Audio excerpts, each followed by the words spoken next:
This is your coffee break.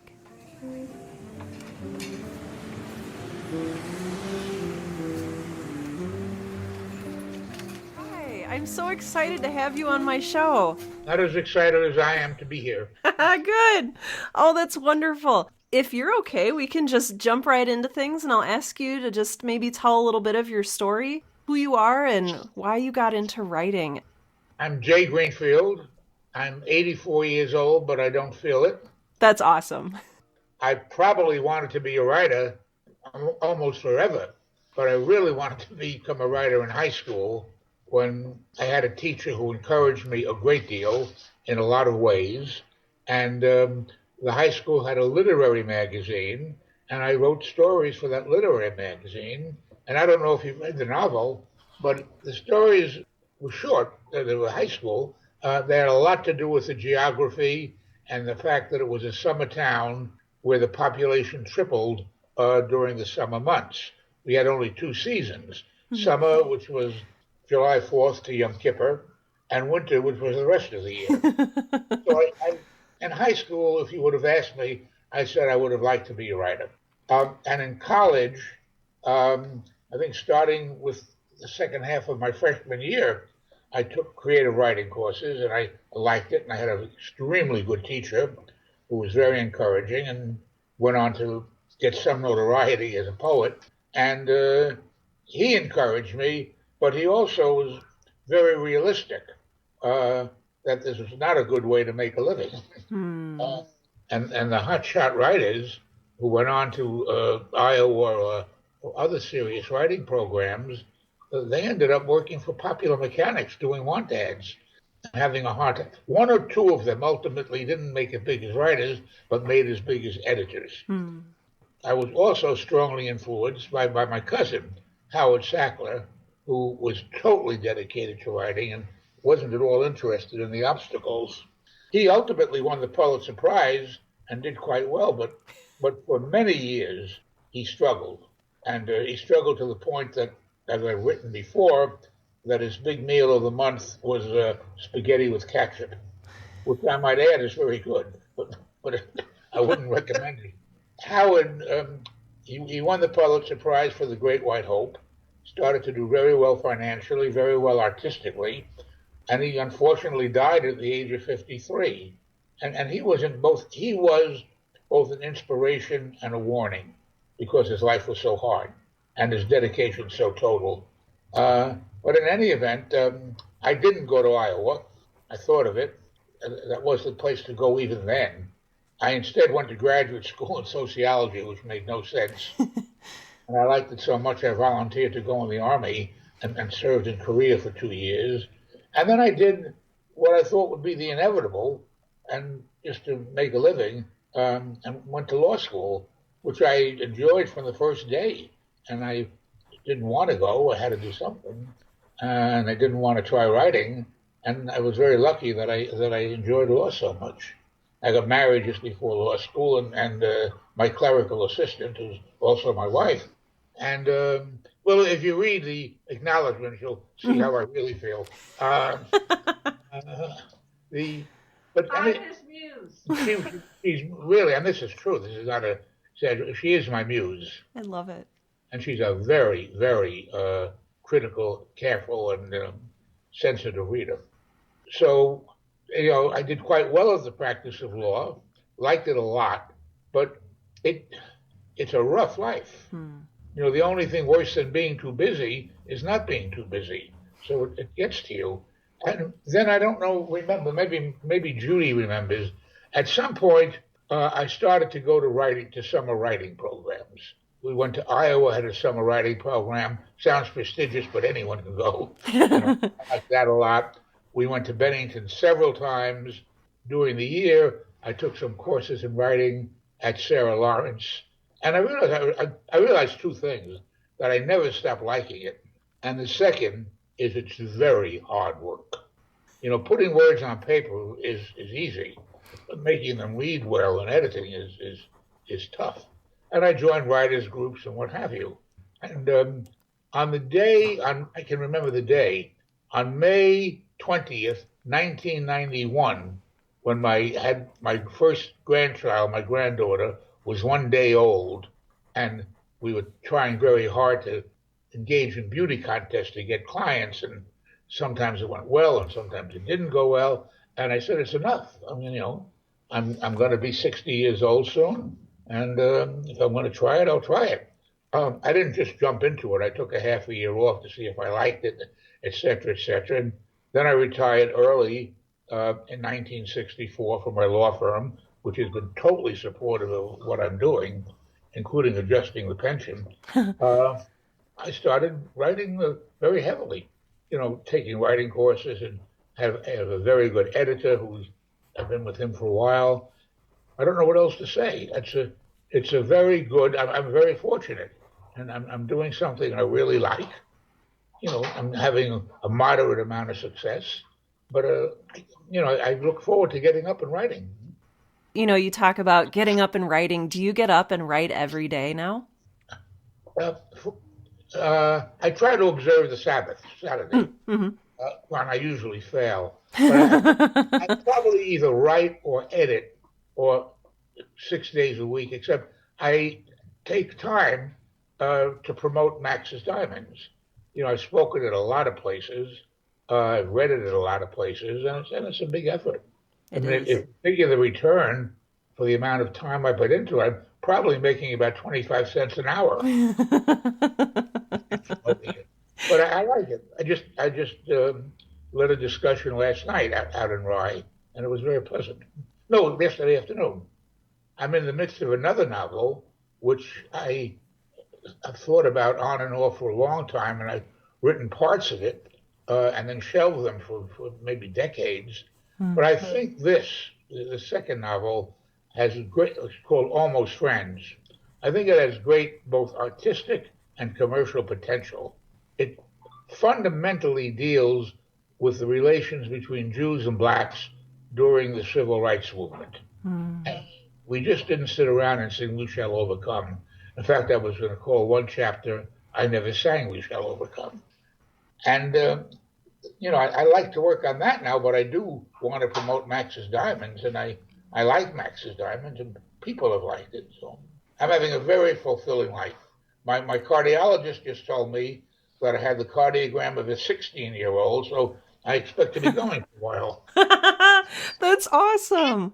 I love that. I love to hear that. I hope you do keep going for a long time. Probably. I love your energy and your passion for writing. Can you tell me where that passion for writing came from? You talk about writing short stories in high school. Tell me a little bit more about where that came from. I never asked myself. I, it came a bit from my cousin Howard, but it just kind of was there. My parents were very intelligent, very uneducated. They hardly read anything. I mean, my father said the only books he liked were dirty books and good detective stories. So we didn't have a lot of books in the house, but I had a brother who was kind of an intellectual and English major, and he read a lot. And the same high school teacher that so encouraged me, she gave me an enthusiasm to read, and she would give me stuff to read over the summer. She would talk to me about it. I was very lucky that way. But I had it before I met her. Hmm. And then, I don't know how to put this nicely, but it's just nice to see your name in print. It is. Oh my gosh. Tell me how it felt to see your first book in print. Max's Diamonds, Hmm. I, I still haven't gotten over it. I just wish a couple of thousand other people saw it. It felt terrific. It's a very attractive cover, done very well. The blurbs are very good, and I think really I just would tell myself I'm a writer. I'm really a writer.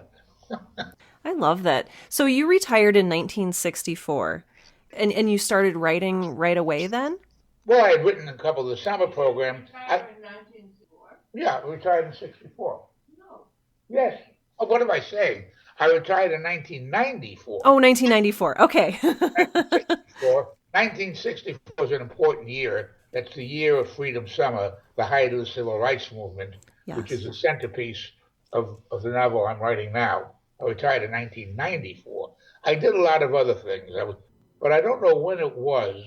I spent almost 2 years supervising the representation of about 30 some odd families who had lost someone in 9/11. Mm. That was very gratifying. And I, I, I didn't think of it as an ordeal, but it did take away from writing. And I don't know when it was that I said, now I'm just going to write and nothing else. That was definitely probably with, I would say, 3, 4, 5 years ago. And I would stop being in all my organizations and do nothing but write and swim. And that's about all I do. Did you realize that you had to give up those other things in order to dedicate yourself fully to writing? And then how did it feel to give those other things up? Well, I certainly had to give up my commercial law practice. Hmm. That is not a part-time endeavor. You, the guy who founded my firm and who helped to make it great said, you do it, it's total commitment. And that's the way we did it, and that's the way I did it. I was ready to give that up because the commercial part of it, which I did quite well, was get on your nerves. Mm. And the beauty contests, trying to get clients to give you matters, could get on your nerves too. I don't like marketing. I don't like marketing magazines, although I do like talking to you. So the other things I gave up, I was ready to give up. To the charities I was active in, the Jewish organizations, unless you're willing to do that close to full time and put up with a lot of, I'm trying to think of a good word, I don't know, you fill in the blank, and put with a lot of work and the occasionally difficult people, that maybe I'm wrong, but you really can't do anything well unless you're willing to give it a total commitment, or at least close to that. You talked about a love of reading. What was your favorite thing to read while you were growing up? When I was a young boy, there was a writer, I don't know if he's that well known anymore, named John Steinbeck. Yeah. No, Just a little bit. He's a little famous. I certainly love John. He was the first adult book that took me. John Tunis. John Tunis wrote sports books for boys. And Philip Roth, in one of his books, talked about him a lot.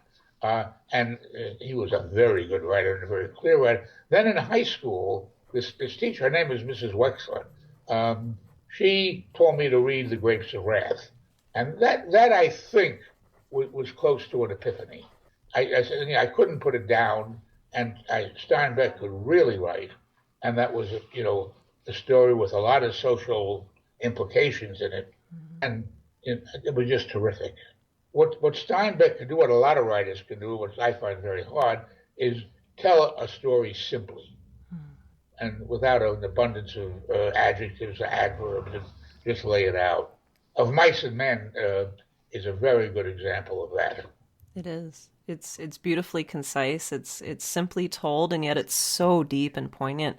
Was that related to your epiphany? Is that what that was? Kind of related to the? It was more Grapes of Wrath. And that was related to the simplicity of the language? That, but the social realism of it, and the incredible suffering of the people, and the more or less total indifference to their suffering. Yeah. Do you think that fiction today still has that power? Do I think? Well, it certainly can. I don't want to overstate, but nothing has had the impact on me that The Grapes of Wrath had. Our daughter is an English professor, and she teaches it. She thinks it's a great book also. Did she learn that from you? I don't know. Judy, my wife, is a very heavy reader and a very, very good reader. I don't know whether she learned it. She seemed to be born with it. She described being an English professor as, what could be better than being paid to read books? Except it wasn't just that.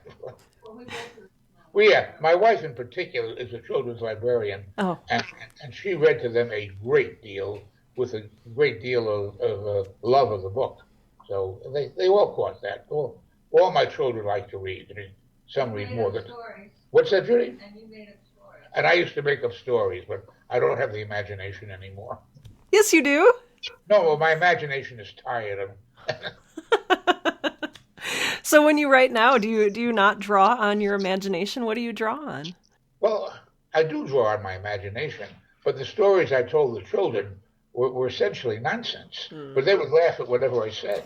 So they were too easy an audience. Maybe you also have a great sense of humor, so that probably helps. My older son says I have a great sense of humor, but no, he says I'm very funny, but looks aren't everything. Oh, I'm so curious. You talk about writing being hard work. What's the hardest part of No, writing for you? the first draft is easy, but then the second draft, you've got to make it flow. You got to make it smooth. You have to. Elmore Leonard, you know who he is? He's a very successful non-literary writer. I mean, he says you have to take out the parts that people aren't going to read. So that's a lot of work. And I find making it less flowery, according to my wife, making the central character less unpleasant Oh, or less negative.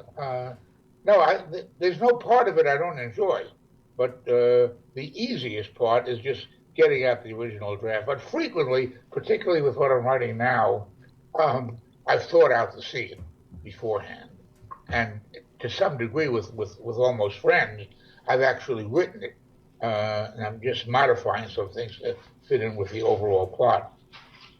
But today gotcha. was a day that I almost resented when I had to stop. Oh, to wash my face for this. I know that feeling. And I'm a little envious that, you get to do this day in and day out, this work that you love. When you were a lawyer full time, did you feel the same thing about being a lawyer that, finding it hard to stop at the end of the day or? Yes, but with a lawyer, particularly a trial lawyer, there was always something to worry about. Hmm. There was always something that could go wrong, always something that could be better.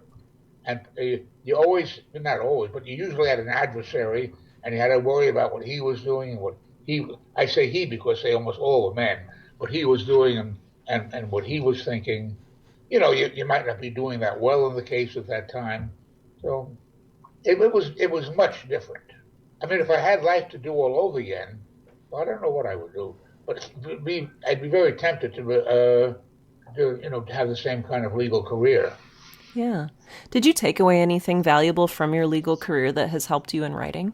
Yes, I had a a mentor who became a friend who was a exceedingly bright guy, and I largely came to my firm, which is a very well-known firm. When I came there, it wasn't that big and it wasn't that well known.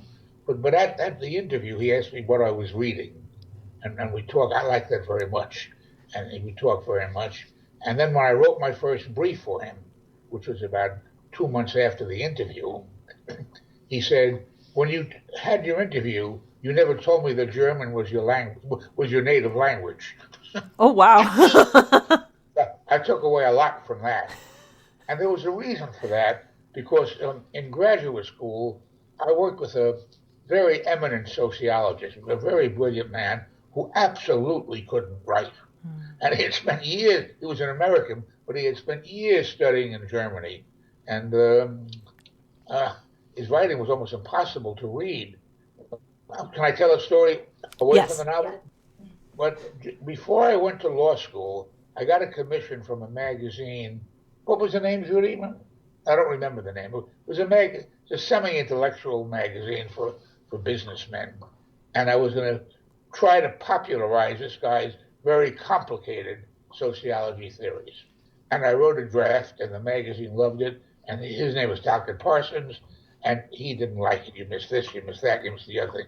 So I rewrote it to please him, and then the magazine didn't like it. No. Complicated people wouldn't. And I rewrote one more draft, and that I was getting $50 for the assignment, and I rewrote one more draft that pleased the magazine and didn't please him. And then I said, I'm glad I'm going to law school. I just couldn't do it. I just couldn't. At least in law, and there's a great value in putting things simply. It's not the popular conception, but there's a great, and particularly with the jury. Oh, yeah. If you can't put it simply, the jury won't understand you. And there's almost everything can be put simply. Yes. I agree with that. You held on to this dream of being a writer. Do you feel like that's been fulfilled? Do you feel like you still have a lot to go? You have more to write?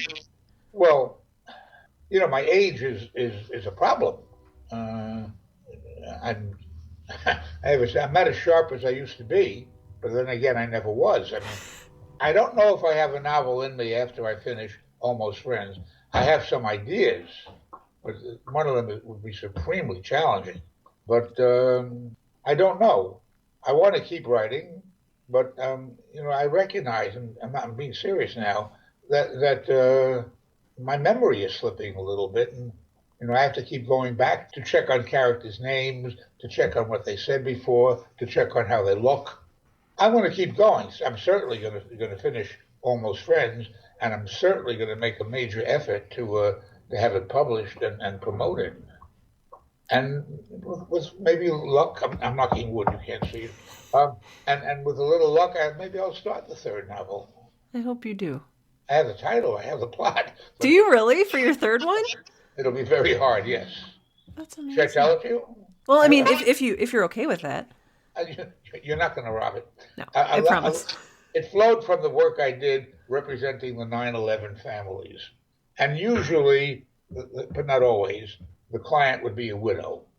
And she was entitled to get some compensation from the government, sometimes a lot of compensation. The central character, I was sick of writing of poor Jewish boys from New York, and I think most people are sick of that. But she was going to be a very smart, unbearably shy girl from Iowa, from the University of Iowa, although her father would be connected with a law school, but not with the writing program. She was painful. She should have never become a lawyer. And she goes to work for a large New York City firm in the Trust and Estates Department, which is probably the best department for someone who's terribly shy. Yes. And 9/11 comes a day or two after she starts. And were you in New York then by any chance? Or No. No, but I saw it on TV. well, I'm not talking about the Oh, collapse, which was horrible enough, but for months, pictures and drawings were all over every place you could look. Grand Central, in front of buildings, you know, they're all over. Have you seen? It was incredibly moving. Have you seen? And they would describe the missing father or husband, or what was it? And I don't think that led to anyone finding anybody. But the character in this is going to be called Searching For. They often would begin searching for. She is jealous of the widows because they had something to lose and she had nothing to lose. hmm. So she takes on the pro bono representation of the widow of a fireman and she robs her identity. And she goes to file her claim, not intending to keep the money for herself, but just try to live her life vicariously through this woman whose identity she robbed. And she goes to get a pro bono lawyer who was doing what we were doing, and he sees through it right away. But he's also attracted to her. I haven't figured out how to take it from there. I like this. So I hope I can do it. I hope you can too. I hope you do it. I hope you Well, do. if the body is able, I probably will do it. Good. Oh, I hope so. So I think that, and that made me think of a For few that, questions. I'm going Oh, to give a lot of effort and good. rewriting to Almost Friends, the one I'm writing right now. How long do you see that taking? Well, it depends on the editing. Um, I'd be pleased if I could start sending it out in 6 months. I wouldn't be surprised if it took about a year. And since I've had all the trouble getting an agent the first time, and now that some people have thought highly of the book and it's gotten some good reviews, I might, it might move on a faster track. I But hope I'm so. not going to send it out until I'm reasonably satisfied that it's the best I can do. Would you have any advice for people? I know that a lot of people who listen to this show feel like time is slipping through their fingers and they have to do everything right now. Would you have any advice for them about waiting for the right time to become a novelist or to pursuing that writing dream? It's a very, very difficult question in light of what I said about total commitment and how difficult writing a novel is. Mm-hmm. I would try, even if you have a full-time job, and full-time family obligations, try to keep your finger in the pot.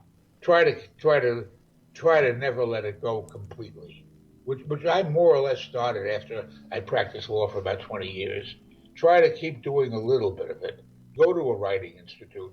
They're all over the place, and they happen to be fun. Vermont is a very nice place, and Bennington College is a very nice place. And so I would recommend doing it. Try it. But I was lucky. I could afford to retire early. Not everybody is that lucky. I wrote during these writing programs. I think during all that time, I only published one short story, but I spent a lot of time improving that. That was moderately successful. So, and it gave me a great deal of encouragement. You've done a lot with your life, and it sounds like you've been committed fully to everything that you've done, whether you were a lawyer now, whether you're a writer, whether you're a dad or a granddad. What makes a life fulfilling for you? I'd have to lie down on a couch to even understand. So, but life fulfilling. And doing your best and trying. Being pleased with what you do. I have an enormous advantage because I'm in love with my wife. So that gives me a great head start. What is a fulfilling life? I think if I were to answer that, it would just be a pile of pompous platitudes. So That's fair. But so I'm not sure I'm gonna. I know what the psychologist would say, what Eric Fromm would say to somebody. But having work you love and a family you love, but that's. Well, I think that's true. Oh, my wife is saying she thinks that's true, and I think that's true. And I doing good for the world. Well, she says I'm doing good for the world. I rephrase that and trying to do good for the world. It's hard these days. I mean, you know, I went down south to work as a lawyer during the election, and made sure that Trump. I assume you're not for Trump, but and made sure that Trump didn't steal Florida, but he did win it fairly and squarely. I applaud your efforts. Oh. Jay, you have this amazing legacy behind you. You have a loving wife, you have a family, you have a successful law career, and you have this wonderful second career coming up. I'm so delighted that you're doing this. I'm so excited that you agreed to be on my show and that you're willing to share your wisdom with listeners. I'm just so excited to release this episode. If people are interested in picking up a copy of Max's Diamonds, what can they do? Where can they go? Well, probably the easiest. It's on Kindle, and Amazon has it. I can't tell you what books. Barnes and Barnes and Noble has it, and some independent bookstores have it, but I have no idea which ones. But the simplest way and the least expensive way is probably Amazon. Do you have a website as well? Yes. What's the name? J. Greenfield, author. J. Greenfield, author. Perfect. I will be sure to link to that in the show notes for today's episode. I guess anything else that you'd like to mention or talk about that I didn't ask about? I would give one more piece of advice, if possible. I would love that. From hell or high water, if you can take 2 weeks or a week even during the summer, go to a good writing program. And there's probably none better than Iowa. Sarah Lawrence was very good. Not Sarah Lawrence. Sarah Lawrence was good. But Bennington was very good. But Iowa is Iowa. Was there something that you took away that was particularly valuable during one of those conferences? Enthusiasm. And also, when really good writing teachers and really good writers said you could write, I felt, well, if I can write, I may as well try it. I had some good teachers at these schools. That's what I would recommend. Mm-hmm. I know there are people who said you should take an hour every day or 3 hours every week. I couldn't do it. I couldn't turn off my legal practice. I couldn't turn off the other things I was doing. I love that you made it work. Well, knock wood, so far it's worked. And I think it's going to work. It's going to work. I think it will too. I didn't get to finish Max's Diamonds, but I read a good chunk of it. The dialogue is amazing. It's got a great humor to it. It's just enjoyable. And so I am so excited that you have more novels in you to share. And so, yes. That's, I've endorsed you. I've, Jay, this thank. has been such a pleasure. Thank you so much for your time and your wisdom. All right, I've enjoyed it. I don't want to become a professional old jerk. I I don't don't. think you're there. I don't think you're there yet, if it's I don't know possible. how many more of these I have in me. Okay. That's fair. All right. All Jay, right. you are delightful. Thank you so much for sharing your evening. All right. Thank you. Thank you so much. Have a